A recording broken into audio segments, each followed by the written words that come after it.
I feel mad still that my brother. First of all, that's the September 7th, 1996, Las Vegas. Shakur rides through the strip in a black BMW after the Tyson fight. Windows down, music loud, the crowd electric. Then the gunfire erupts, an ambush at a red light. 6 days later, the headlines scream that he is gone. But what if that was never the truth? What if, in the confusion of hospital corridors and police press conferences, a different story was quietly unfolding, one that has only begun to surface in the past year? The records that I heard were like all one-sided.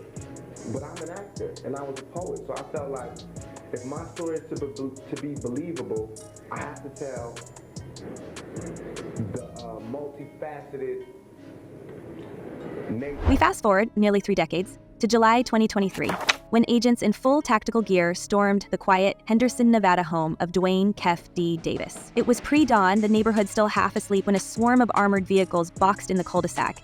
Inside, investigators seized hard drives, bullets, and one chilling piece of evidence: a dog-eared VIBE magazine cover with Shakur's face staring back at them, and Keffy D's tell-all memoir, Compton Street Legend, sitting in plain sight. This wasn't just another raid on a former street figure. The FBI made it clear the world's most famous unsolved drive-by wasn't being treated as gang payback anymore. It was being treated as a conspiracy.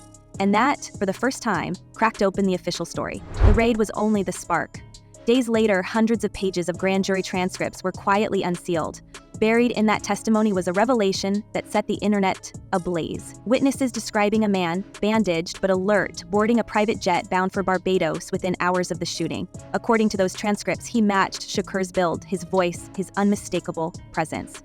If true, it meant the Las Vegas hospital vigil, the 6 days of breathless media coverage, may have been a staged curtain call.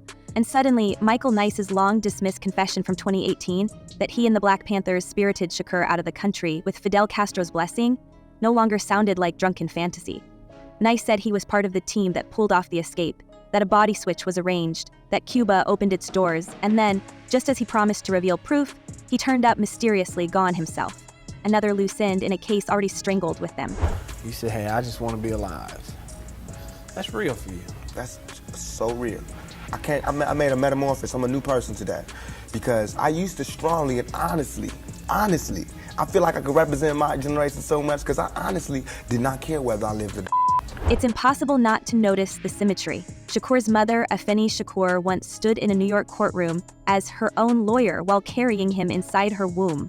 A Black Panther accused alongside the Panther 21 of plotting to bomb police stations. She beat those charges, gave birth weeks later, and raised a son who sang both of Crack Fiend and Black Queen. If Michael Nice was telling the truth, was history repeating itself? The Panthers sheltering their most famous son? Another Shakur disappearing into exile? Another fight against a government machine determined to erase him?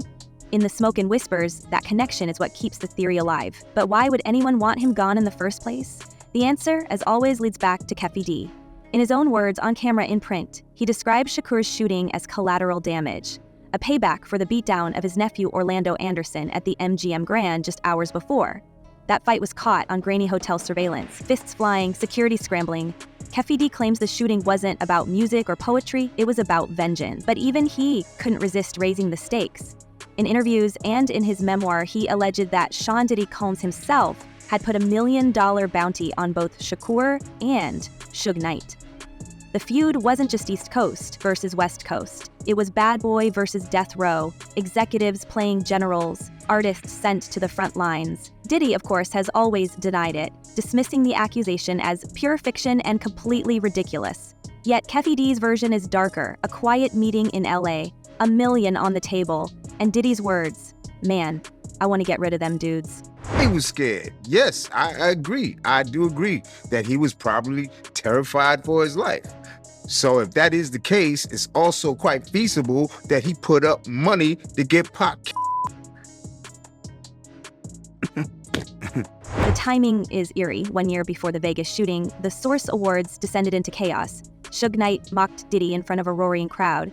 Any artists out there that want to be a star and don't want the executive producer all in the videos dancing, come to death row. That insult landed like a grenade. Months later, Shakur dropped Hit 'Em Up, a diss so venomous it burned every bridge left. If Keffy D's claims hold even a sliver of truth, That million-dollar bounty was not born out of thin air. It was fueled by humiliation, pride, and one of the most toxic rivalries in music history. And so we circle back to that 2023 raid. Federal agents seizing a glossy magazine, a memoir, bullets, hard drives, a home turned inside out. The shadow of Diddy himself, now facing a barrage of lawsuits and fresh raids and other investigations, only deepens the intrigue.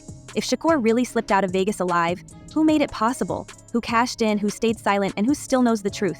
We see the images from the raid frozen in time, officers hauling out tubs of photographs, boxes of evidence, that VIBE cover with Shakur's eyes staring defiantly from the page. And we're left with one question that has haunted us for nearly 3 decades. If the world was fooled into believing he was gone, who stood to gain from the illusion? On your own platform, he said this on your platform that he put up $1 million to get Pac in. Yeah, correct. He was around Puffy and Puffy made a comment. Shakur's exit wasn't just the last act of a bloody rap rivalry. We're staring down something bigger, something colder than a feud between studios or a couple of hot-headed egos on a Vegas street. What played out that night became a test case for power, money, and a culture that's always been ready to sweep inconvenient bodies, inconvenient truths, right under the rug. The world saw Shakur's legacy turn into a myth, but we keep watching as that same system twists itself into knots. Because the stakes never stopped rising. We saw it again in the summer of 2023, just as the FBI was wrapping up its operation on Keffy D's home.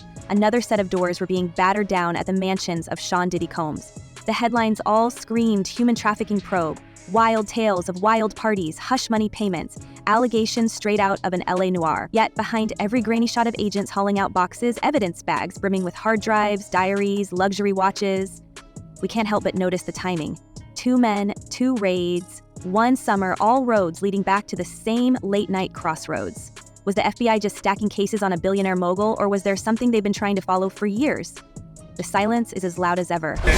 I think that they don't want, if they was in any of those freak-off tapes, if they played a part in any of those Diddy sessions, they don't want it to get out to the general public to make up their... That question lingers as Keffy D sits in county lockup, indicted after decades in the win. The official story says it's about revenge, about a punch thrown at the MGM Grand. But now, with all the big players suddenly vulnerable, it starts to look like Shakur's shooting was less an ending and more a smokescreen. A convenient disaster that drew the world's eye while deals were being done in back rooms. We're watching the empire strike itself. A retired FBI agent, Phil Carson, puts it bluntly, as soon as somebody has handcuffs on them, they'll sell out their own mom now. It's not just a threat, it's a warning, because the old school code of silence is gone. If Keffy D talks, who else tumbles? Let's pull at the money thread, because in the end, it always comes back to the ledger. Keffy D never stops reminding anyone who listened that his crew never got the alleged $500,000 payout Diddy promised for the job. No wire, no briefcase, no stacks of cash ever materialized. Meanwhile, the man who supposedly ordered the hit built an empire on flash and decadence, yachts, penthouses, parties filled with famous faces, and if you believe the mounting lawsuits, young women who never should have been there in the first place. The whispers around Diddy are no longer just whispers. Modern-day Epstein operation is what one complaint calls it. The FBI agents aren't just seizing memorabilia, they're unspooling an entire network. And for once, the walls seem to be closing in on the king, not the pawns. As far as, is he gonna turn people in? Is he gonna cooperate? If the federal government wants him to cooperate and they're gonna cut his time, because right now he's looking at 15 to life. With all the charges he has to, he won't get out till 70 years old. He about 70, that's when they start talking about letting him come to a halfway house. And while the new scandals keep piling up, the old shadows get longer. We can't talk about Shakur's vanishing act without tripping over the Black Panthers, Apheni Shakur, and decades of state surveillance. Shakur's own mother gave birth after beating federal charges meant to silence a movement. His aunt, now living in exile in Cuba, is still wanted by the FBI, a living symbol of everything the government failed to erase in the 70s. Every time rumors surface of Shakur's sightings in Havana, grainy photos, locals claiming to have seen a man matching his voice, the Panther connection keeps the conspiracy alive. Was Shakur's disappearance an act of rebellion? A deal struck between legends and revolutionaries? Or was he just the most famous pawn in a game run by bigger players, politicians, record moguls, and agents whose real paydays came from keeping chaos alive? From the very beginning, Shakur's story was already entangled with the machinery of American resistance. Long before the world ever whispered about a secret jet to Cuba, It was his mother, Apheni Shakur, who first went toe-to-toe with the system and walked out with her freedom.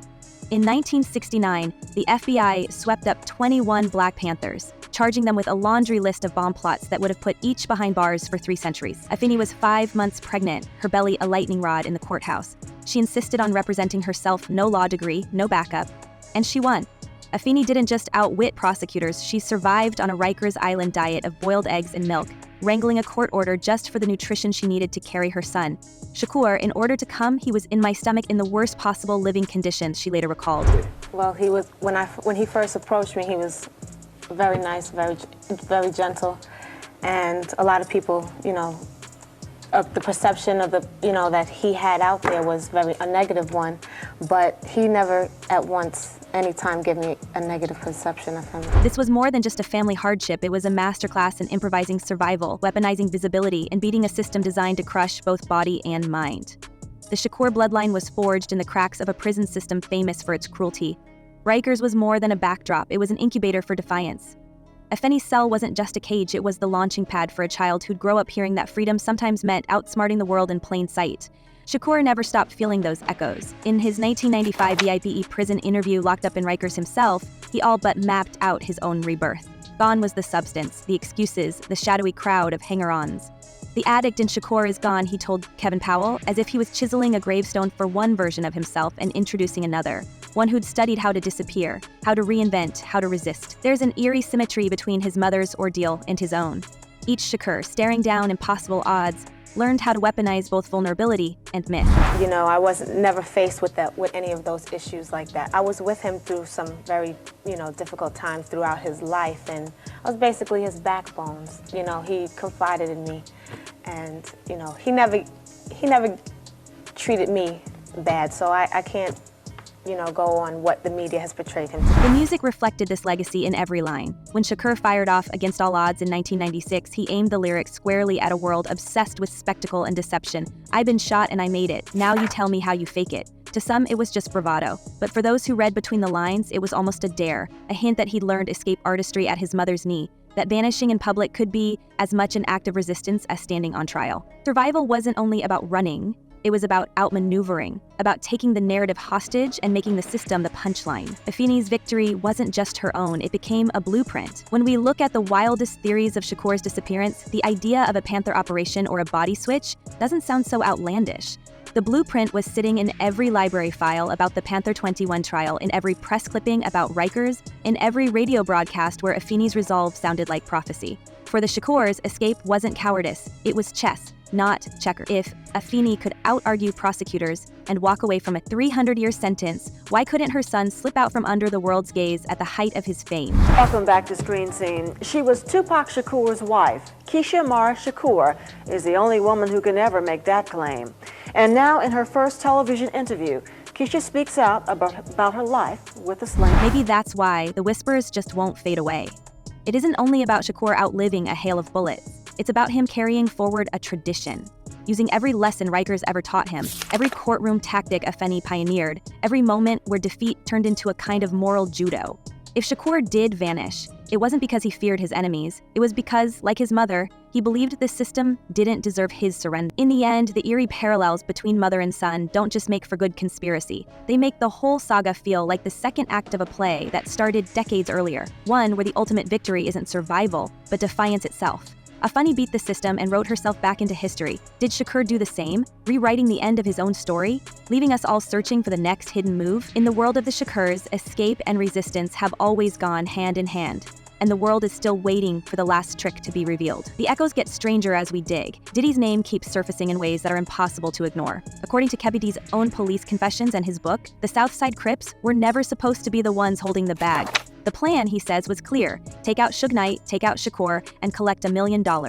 In the end, one man lost his life, one survived, and the cash vanished into thin air. The Crips never got their payday, but someone surely did. Someone with enough reach to keep investigations stalled, enough clout to keep names off indictments for decades. The backdrop: lawsuits, settlements, NDAs, and a tabloid media more interested in East Coast vice West Coast beef than in asking why the actual investigation kept going cold. The rare times Diddy's pressed, he falls back on the same script.